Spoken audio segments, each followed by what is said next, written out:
Hi everyone, welcome to the second lecture for the class, which is about the history of sustainability. So in this chapter, we're going to talk about kind of the birth of the modern environmental movement, as well as environmental history. We will come back to a lot of these views and concepts in the next lecture when we talk about measuring sustainability. But first, I just want to talk about what environmental history is, because the history of sustainability and environmentalism is really tied to environmental history. And so this is the study of human relationships to the natural world through time. And what we're going to see through this lecture is that there have been shifting perspectives about man's place with nature, or humans' place in relation to nature, how we use it, and what we do with it. And this is a very, what I'm presenting here is a very kind of European, mostly white-centric narrative. And you're going to read after this kind of about the history of racism in the environmental movement. But what I'm talking about here is mostly talking about a post-European contact environmental view in the Americas. So this book here, which is a great book, is really interesting to read. It's a really easy read called After the Grizzly, Endangered Species and the Politics of Place in California, which is by Peter Algona, who's a professor of environmental history up at UC Santa Barbara. And he talks a lot about with using the grizzly bear as the example, kind of different ways in which Native Americans and subsequently Europeans had this relationship with wildlife in California.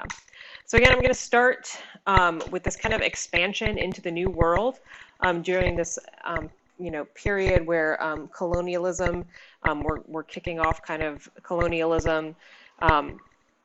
European people from Europe are traveling to the Americas and subsequently other places in the world and colonizing them.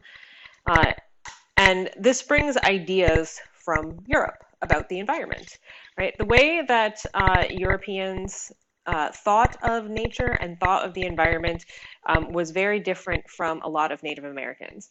And I don't want to paint Native Americans as this broad homogeneous group, but many Native Americans thought of nature and the land as kind of not a separate entity from themselves, right? They were very much a part of it, as opposed to Europeans, which it was about conquering nature. Right? Man and nature are very, very separate. It is about utilizing the environment for your good and the good of mankind. And the environment has been given to you by God in order to make the most use out of it. And this environmental view still exists today. It's not necessarily a thing of past. Many people still feel this way about nature. And there's also this idea when people come to the Americas that resources are unlimited. Land was getting scarcer in Europe when people came to the Americas. A lot of it had already been developed. And so when they come to the shores of the Americas, and it just looks like these resources can go on forever. There is no way that we could possibly use them all. And this is also discounting Native Americans' use of the landscape. If you read that book, After the Grizzly, when Native American populations decline in California, and a lot of people are dying, before more Europeans show up, there's actually like a wildlife boom that happens for a little while because Native Americans were hunting and utilizing the landscape. But Europeans showed up and said, these people are not doing anything with the land. It's kind of our job to come in here and take things over and make the most of this land. And then we move on to the early 1800s, where we get the idea of manifest destiny, which continues. Basically, it is, our divine calling to spread from coast to coast across what is now the United States. You also start to get this shift from agrarianism or shift from farming. So more people are starting to live in urban settings and kind of be disconnected from the land. Your book talks about the fact that for most of the planet, for most of the people on the planet, that now there's kind of this disconnect from the land as opposed to people working off of the land to feed themselves. I think it kind of presents it in a little bit of a romanticized way, but this idea that like most of us today, although I have had students who are farmers, most of us today are not working the land to feed ourselves or kind of living in nature. So you get the transcendentalist movement with people like Emerson and Thoreau, kind of this idea that we need to kind of get back to nature and understand nature. And so these kind of problems with this growing urbanism. Um, Walden Woods by Thoreau is kind of one of those seminal pieces that environmentalists often look to. And I'm going to read this here. It's a little bit texty, but it says, I went to the woods because I wished to live deliberately, to front only the essential facts of life, and to see if I could not learn what it had to teach, and not, when I came to die, discover that I had not lived. I did not wish to live what was not life. Living is so dear, nor did I wish to practice resignation, unless it was quite necessary. I wanted to live deep and suck the marrow out of life, to live so sturdily and Spartan-like as to put to rout all that was not life, to cut a broad swath and shave close, to drive life into a corner and to reduce it to its lowest terms. And if it proved to be mean, why then not get the whole ingenuous meanness of it and publish its meanness to the world? Or if it were to be sublime, to know it by experience and to be able to give a true account of it in my next excursion. So this very kind of romanticized view of nature. In actuality, he was not very far from civilization at all. He was about a couple miles. But this idea of like we are kind of losing our connection to nature. And then in the late 1800s, we start to industrialize. We start to use fossil fuels, and there's factories and pollution, and people start to see this noticeable destruction of species and landscapes through pollution. And there's this environmental backlash that happens, and we're going to see this happen again in the 1900s. But basically, people start to see that we can actually have an effect, especially when we are in cities, on this environment, right? The air is not clean, the water is not clean, and people are potentially getting sick from it. Probably one of the most well-known environmentalists is John Muir. He was the founder of the Sierra Club. He was kind of instrumental in the preservation of Yosemite. He's kind of most tied to Yosemite. He, as kind of his own view, and I'll talk a little bit about the difference between him and somebody called Gifford Pinchot, who I'll talk about in a second, saw nature as having kind of this intrinsic value, right? This spirit of nature that was worth preserving for nature itself. So not preserving nature about what it can do for us, and it saw the nation as materially obsessed. Which we can see in a lot of narratives today too, right? Environmental degradation for the purposes of kind of producing materials for consumption. And from the 1900s to the 1930s, you see the beginnings of the conservation movement during something called the Progressive Era, which you may have learned about in an American history class, right? But this growing group of progressives who believe that the government should be working for the people, and that we need to kind of solve the ills of government, but also use resources wisely to benefit the most number of people. And so you have Teddy Roosevelt here with Gifford Pinchot. Gifford Pinchot, and I'll talk about him a little bit more in a second, was very much a conservationist rather than a preservationist. He was about utilizing nature for the sustainably, in his opinion, but for the benefit of the most people. You also get people like Aldo Leopold, who wrote the Sand County Almanac. He was critical of a lot of these things because he thought a lot of these were not actually based in science, and so we kind of need to have this land ethic and view nature as a whole, which we talked about. And I'm going to talk a little bit about this idea of preservation versus conservation because I think it's important, and I think it's important just also moving forward when talking about the environment and how you think about the environment. These words are often used kind of interchangeably, but they're really different concepts. So the preservation ethic, which John Muir, who I mentioned before, was a proponent of, and you could see John Muir standing here with Teddy Roosevelt. He believed that nature deserves protection for its own inherent value, right? That it doesn't matter what nature is doing for us, that nature just deserves to be preserved. It has its own right to be preserved. And we should protect our environment in a pristine and unaltered state. National parks, which are often thought of as doing this, are actually really highly managed landscapes that were very catered to the uses of people, especially in the beginning. They still are today, but a little bit less so.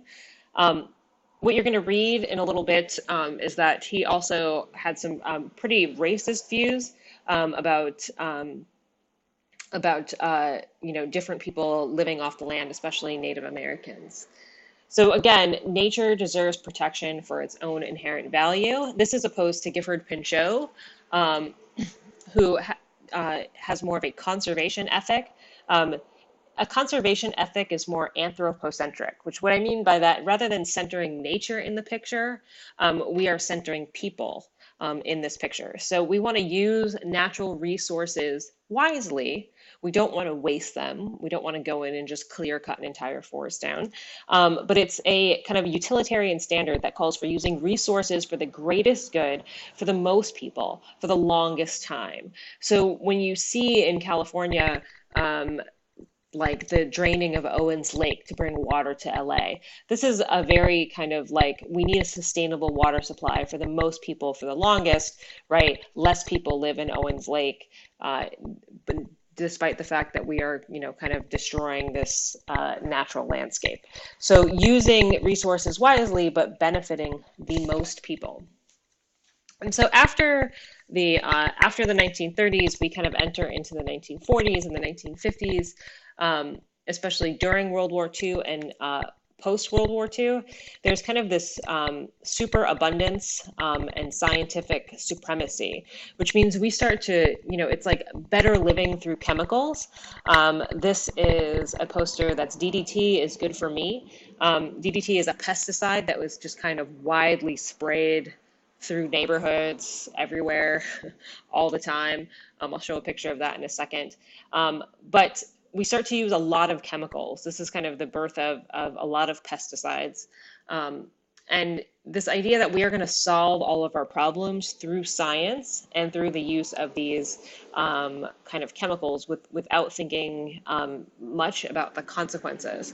So this is a picture, and my dad, who was a kid during this time, remembers the DDT truck coming through the neighborhood. So this is DDT being sprayed, which is a pretty carcinogenic pesticide, and little kids would run out of their houses and run through the clouds of DDT and play in it, right? Because it would be fun. It would be like a fog that rolled in.